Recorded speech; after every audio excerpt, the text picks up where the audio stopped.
북제와 북주, 고구려와 수나라, 북위 그리고 동위와 서위. 북위의 역사는 너무나도 소중한 천하사입니다. 유럽의 모든 역사가 이 북위에 걸려 있습니다. 북위 태조 도무제 탁발귀가 한국사의 광개토대왕이라고 했습니다. 이 분이 바로 한족을 이끌고 유럽의 서코리아의 한제국, 훈제국을 건국한 영웅 아틸라입니다.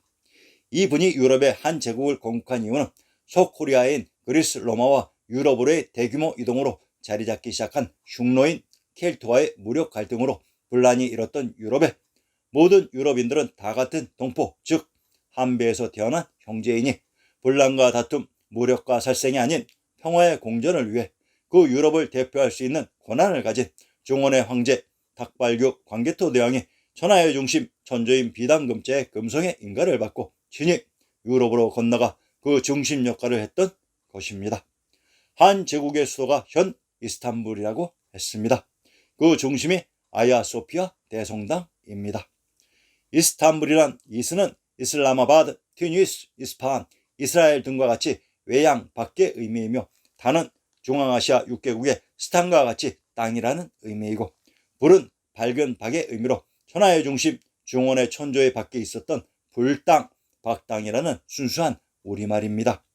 물론 현재의 불가리아, 튀르키예가 한글을 사용했는지에 대해서는 고찰을 해보아야 하겠지만 분명한 것은 그 지명 이스탄불을 붙인 주력계층, 지도자, 주체는 분명 한글인 우리말을 사용한 우리의 선조들입니다. 이러한 천하의 북위도 시간이 흘러가며 황실의 먹구름이 밀려오기 시작했으니 이주영은 남북조시대 북위의 장군으로 자아는 천보이며 수용 북부 출신이다. 육진의 난으로 용태우는 효명제를 독설하고 후계자를 세우지만 육진의 난의 진압과정에 대군벌로 성장한 산서성 사현지방의 그로족 이주영이 군대를 이끌고 낙양에 들어와 효장제를 옹립했다. 이주영은 528년 태우와 후계자를 황하에 던져버리고 승상이와 대신 천명을 처형하는 하음의 변을 일으켜 반대파를 제거하였고 육진의 난까지 평정하고 진양에서 조정을 움직였으나 휘하장수 고환이 그 폭정을 비판하여 이주씨와 대립하였다. 천하의 북위 황제의 권위가 흔들리며 호족의 세력이 득세하게 되었습니다. 이주영의 국정을 좌우한 진양은 주나라의 제국 삼진의 한위조가 탄생한 진주로 동영상제 181회 제183회를 꼭 정독하시기 바랍니다. 진양은 하상주 이래 진시황제의 아방궁, 조선의 정궁 경복궁과 고려 그리고 거의 모든 왕조의 궁실들이 있었던 제왕의 성 관중의 국내성 지역이라고 했습니다. 이곳 진양의 제왕의 성 국내성에서 이주영이 낙양에 있었던 북위의 황제를 무시하고 황제 노릇을 했던 것입니다. 하음의 변의 무대 황하는 관중에 흐른 한강 압록강을 황주에 흐른 하천인 황하라고 합니다. 이주영의 고향 삭주의 지명을 살펴봅시다.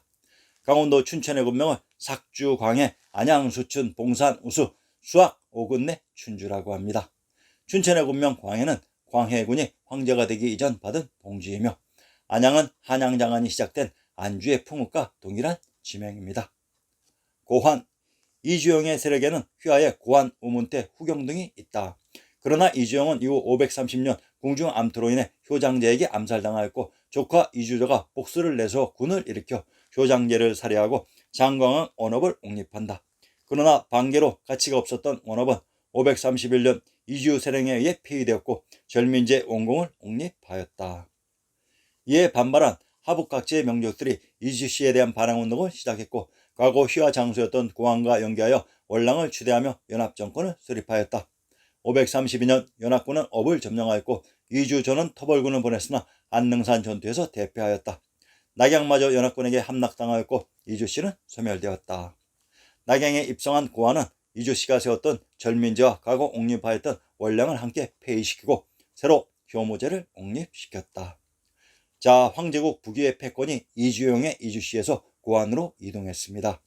북위의 고환이 있었던 동시대의 반도의 고구려 왕실을 살펴보면 고씨가 왕입니다. 무슨 얘기인지 알겠죠? 역사를 조작한 1910년대의 상황에서 현재와 같은 SNS와 인터넷의 시대가 오리라고는 감히 예측을 할 수 없었을 것입니다. 고구려 왕실의 성씨를 바꿨으면 전혀 눈치를 챌 수 없었을 터인데 설마 하니 하는 자만심으로 한민족을 무시 또는 방심하고 있었습니다. 북유의 고한 세력이 바로 고구려의 왕으로 조작되었습니다. 고한이 점령하고 기반으로 있었던 업의 지명을 살펴봅시다. 업편이 기주 위군에 속하며 그 송토는 자연에 있었다고 합니다.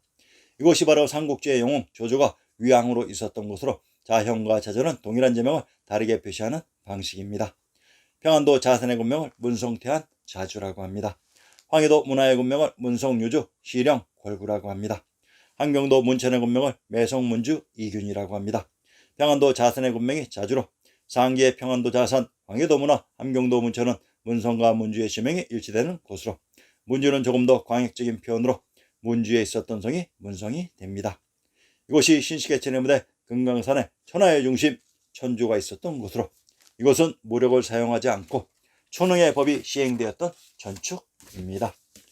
이곳 천축인 천주를 둘러싸고 있었던 지역이 무주로 이곳 무주는 왕부의 속세의 법 무력이 통했던 지역으로 그래서 문과 무로 이 두 지역을 구분했던 것입니다.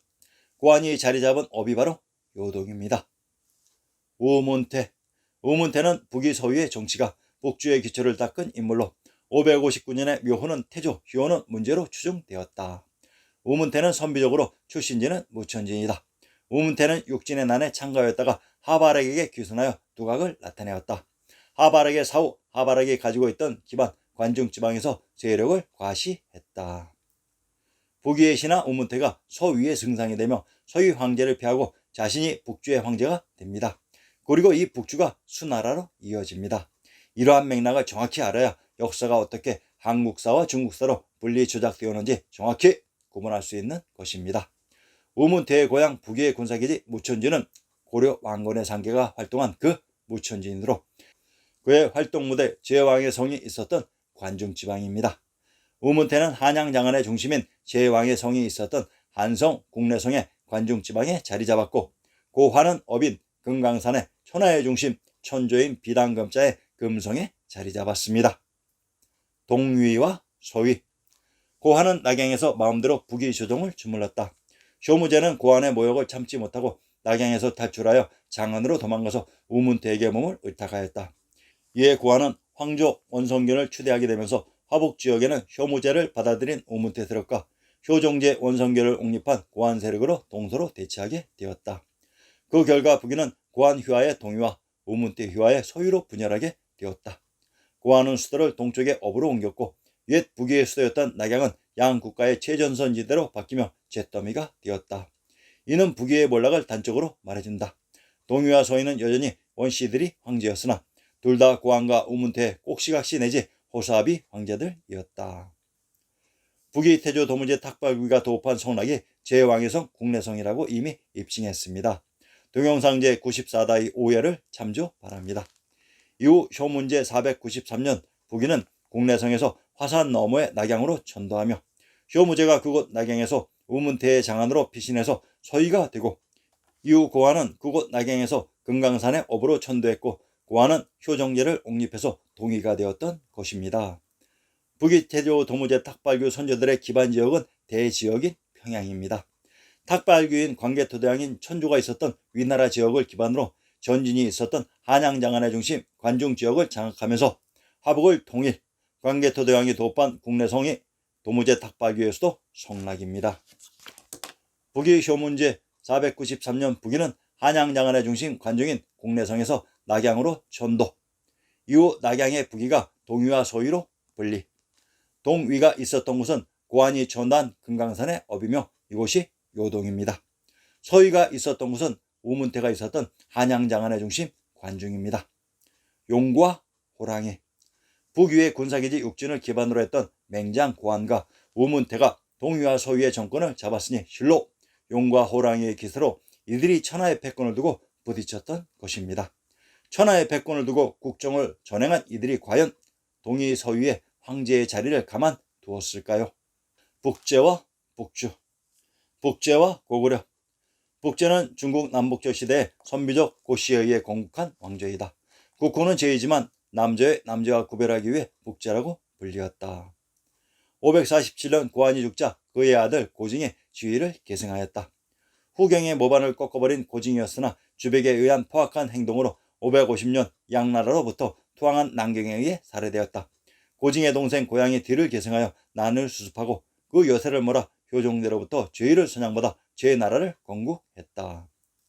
북제란 제후국 강태국의 제나라를 기반으로 황제를 선포했기 때문에 북제가 됩니다. 우선 북제를 건국한 고양의 인물을 살펴봅시다. 제현조 문선왕제 고양은 중국 남북조 시대 북제의 초대 황제로 자는 자신이다. 그는 강태공의 후손으로 강태공의 51세 손이며 한족 강성 고씨이며 발해군 출신이다. 고한의 둘째 아들로 그는 형 고징의 뒤를 이어 혼란을 수습하고 그 여세를 몰아 효정대로부터 죄의를 선양받아 제나라를 건국했다. 고씨가 염제신릉의 후손이 강태공의 후손이라면 전옥고양 제국고신의 고씨가 강씨에서 나왔다는 얘기입니다. 이 문제는 나중에 밝혀드리겠습니다. 발해라는 지명은 대조영이 대진국 발해를 건국하기 이전부터 있었던 지명이라고 했습니다. 삼국지의 베라테소, 원소 등 고양이 전도한 금강산의 업지역이 바로 천주가 있었던 비단금자의 금도인 발해로 옛 제후국 송, 조, 위 나라가 있었던 곳입니다. 북제를 건국한 고양과 동시대의 고구려 왕이 평원왕 고양성입니다. 한자를 살짝 변조했지만 북제의 고양이 고구려의 평원왕 고양성이라는 것을 동영상 제215회 살수대첩에서 밝혀드렸으니 꼭 참조 바랍니다. 북주와 수나라. 우문태는 북위 서위의 정치가 북주의 기초를 닦은 인물로 559년에 묘는 태조, 희호는 문제로 추중되었다. 우문태의 사후 승상을 물려받은 우문각은 556년 공제로부터 선양을 받아 제위에 올라 북주를 건국했다. 한양 장안의 관중에 있었던 우문태가 드디어 북주의 황제가 되었습니다. 우문태의 나라가 북주인 이유는 소주가 있었던 호경이 바로 평양이 아닌 관중인 한성의 국내성 지역으로 우문태가 이 지역을 기반으로 황제를 선포했기 때문에 기존 황제국 소주와 구별하여 북주라고 칭했던 것입니다. 소주의 수도가 평양이 아닌 관중의 한성 국내상이라는 것이 이렇듯 입증되는 것입니다.